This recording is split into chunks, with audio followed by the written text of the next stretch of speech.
Okay, welcome to our extended edition In other words, our regular edition. the regular edition Where of we just mouth off. at G-Site, and say whatever we want to our heart's content. Yeah. So yeah, this is we're talking about Kung Fu Panda Part 2. And do we need to go see the synopsis again? Or Well, you can go a bit more in depth, I guess. without going through spoilers? Yeah. Well, apparently the Master Shen character is trying to destroy Kung Fu because he wants to rule all of China, but there's this soothsayer goat who predicted that he would be defeated Played by Michelle Yeoh. Right? Played by Michelle Yeoh, who predicted he would be defeated by someone in black and white. So this Master Shen apparently slaughtered all the pandas in China, except for one. For the one. Yeah.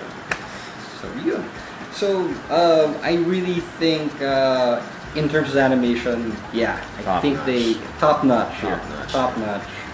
And China looked really good. I mean, all of China, the detail and the colors, a lot of it was reds and yellows. I noticed that. Pretty primary. Very strong.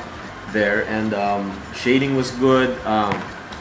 The voice acting, again, with animated features now, voice acting is such a strong part of the whole process, and you can instantly point out that Jean-Claude Van Damme is here.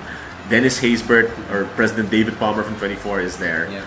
I was surprised by the main villain. I mean, he's that good an actor Gary that I could not Oldman. place him. Oh yeah. It was Gary Oldman, and it's been a while. I guess the last time I heard him with his natural British accent was in a Sirius Black, one of the Harry Potter movies, because I kind of associate him more now with being Jim Gordon in the Batman films. So it was mind blowing for me to watch the end credits roll and see Master Shen was Gary Oldman. Yeah. I think he was pretty much up to par with the big bad from the first one. Yeah, Ian McShane. He's on par with Ian McShane too. Yeah. He just his voice is just so. There's so much emotion there. Yeah, there's so much emotion. The way he emphasizes the menace. Yeah. It comes out. Yeah. It really comes out here. Yeah. So I think But he's more of a flighty, light kind of menace because Ian McShane is the growling. Yeah. He's a real snow leopard. Yeah. But then even the aesthetic, for some reason, I couldn't get past the idea. Reminds me of Mr. Burns from The Simpsons. Yeah. With the nose. And like whenever he when he ever you saw his face go into disbelief. Yeah. I was like, that's Mr. Burns. Yeah. So you get a little more spotlight here with Angelina Jolie. Yeah. And I really think in the first place she should be. Yeah. Be there. I guess my thing is with the first movie, you meet the Furious Five, which is Angelina Jolie, David Cross, Lucy Liu, Seth Rogen, and Jackie Chan, and in their animal forms. And they're kind of balanced, but you know that Angelina Jolie stands out because she's the leader. Yeah. Master Tigress is the leader of the Furious Five. Here, it's become even more prominent. The other four, they're really basically just window dressing because they tried to, for want of a better word, humanize Master Tigress a bit more. Make her less of the adversarial chick. Which she was in the first one. Yeah.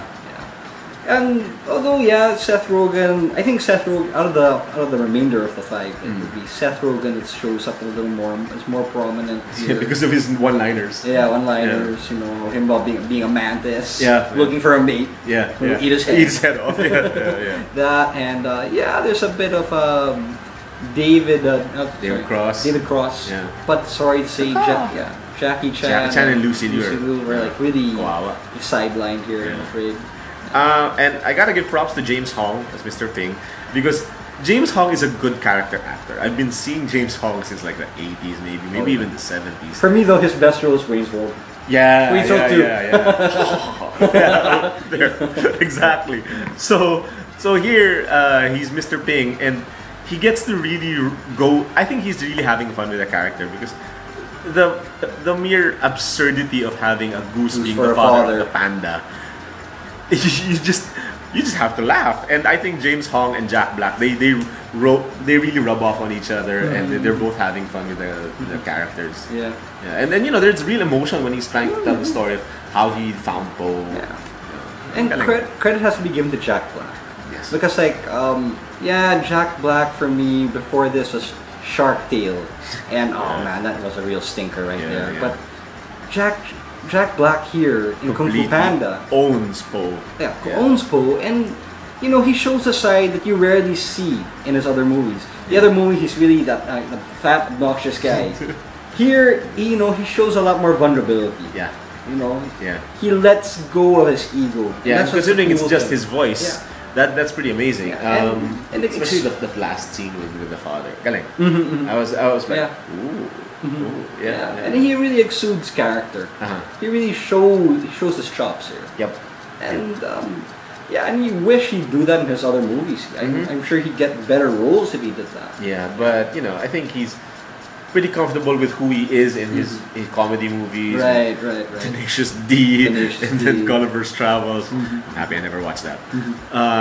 So there, but it's true. Considering this is only a voice role, he brings a lot to the table. He really does bring a lot to the table. If there's somebody whose character has been greatly lessened from the first to the second, Dustin Hoffman. Master Shifu's practically invisible. Yeah, he's practically a cameo. Yeah. Because Master Shifu was integral to the first movie, and here they could have basically done without him. So that's kind of disappointing. Yeah, well, granted, it's like because of the story arc. Yeah. And, you know, there's only so much he could have done with the character. You know, the progression, the character of Po, just would have to him becoming a master of kung fu. Yep. You know, so eventually, the student becomes the teacher. Yes. That's where they're leading to, I think, here. Yeah. Right. I also have to give credit to DreamWorks because they were able to integrate both the 3D CG animation, and there's a part where it's classic cell animation. Whenever Jack Black Po would have flashbacks to his childhood, it was classic cell animation, and it's very well done. And I mean, do they emphasize it in 3D as well? not so much. Oh, not okay. so much. But you still see that it's different. And apparently, it really works for the girls seeing a baby Po, because when I watched last night, was it like, oh? they're all like, oh, Figures. yeah, cute panda. There you go.